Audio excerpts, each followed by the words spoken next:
Hello and welcome to podcast number 10 of Drama and Education. For those of you who don't know, my name is Matthew Demaro and I am a student at Brock University under my lovely professor Kevin Hobbs, who is watching this. Hello Kevin, welcome. And these videos are meant to be reflective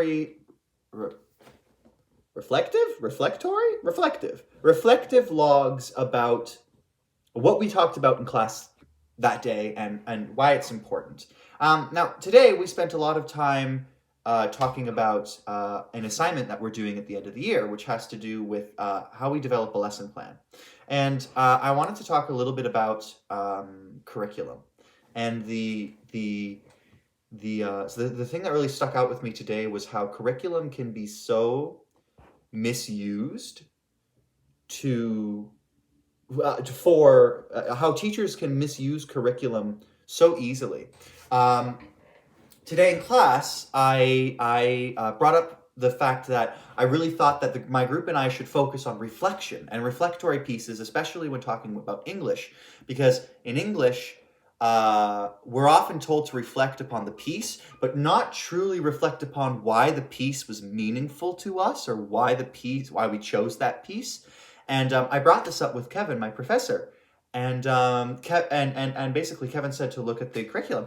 And the curriculum does have a section that talks about how we have to connect these pieces and blah, blah, blah. And I was absolutely stunned because as a student for the past however many years I've been in Canada, I've always been really upset with the fact that we were just given material and never told how, why, when, and where we should be connecting to this material. It was just read this book, write this essay. And the fact that that's actually in the Ontario guidelines to have to connect your work, and I never did it once, is incredibly frustrating. Both as a student and as a Canadian citizen, I am disappointed that teachers are so willing to take out the humanization from education.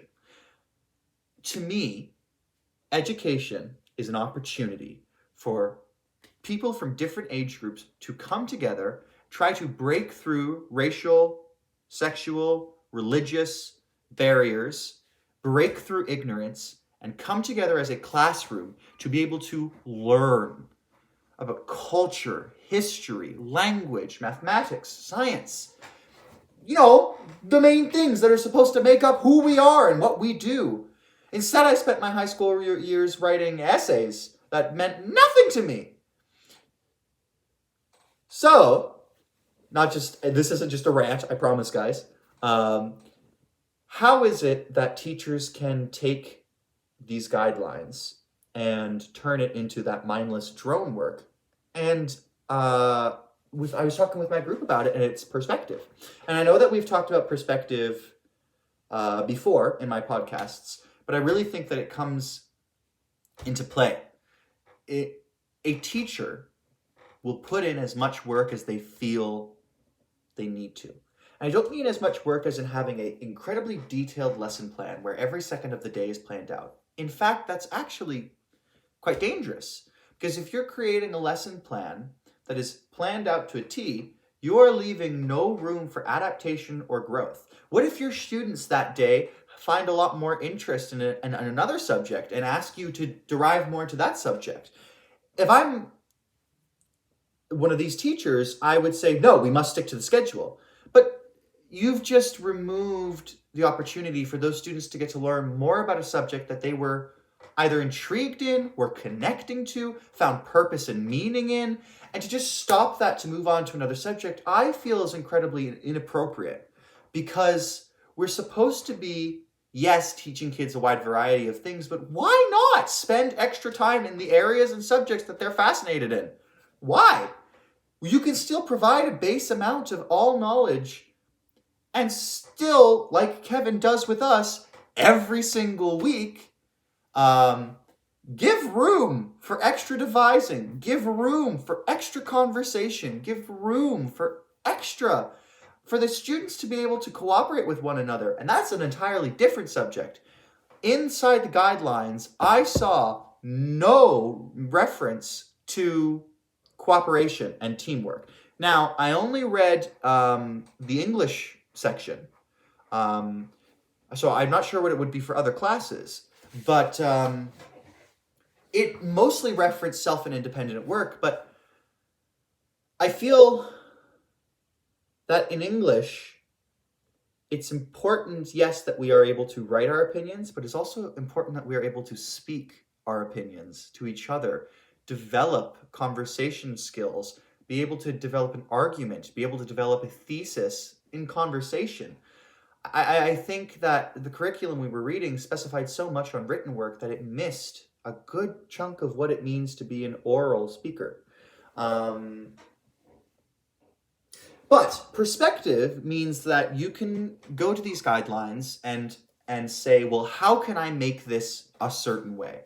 And some teachers will decide to make the content written and in my opinion, dry. And some teachers will try and make the content up on your feet and make it where there's more room for conversation between individuals. Make it where there's more room for devising. Make it where there's more room for talking about why we're studying what we're studying.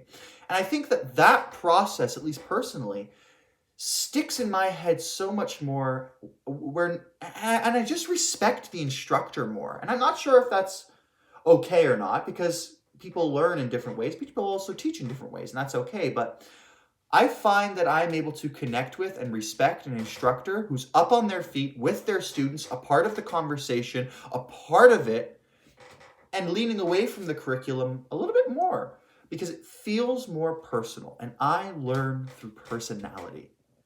Now, curriculum is meant to be the basis, the baseline of what you have to do, and then the teacher's supposed to take that and to be much more. However, I think we need to change the way that we look at curriculum. I think that curriculum should become a suggestion in circumstances so that the teacher and students have even more room to be able to grow with each other rather than hitting these guidelines of people who these kids and teacher have never and will never meet or talk to.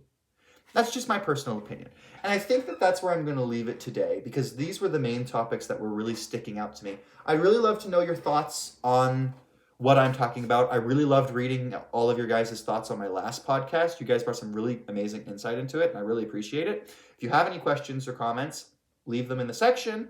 And Kevin, thank you for being a teacher who is a part of their own plan and not is just speaking at. I think for a lot of the people in my comment section, we're talking about how professors and teachers like that make the experience not only more enjoyable, but more meaningful. And I was really glad to see everyone hyping you up. So thank you. Big shout out to Kevin. All right. You guys have a great day. Thank you very much. Bye.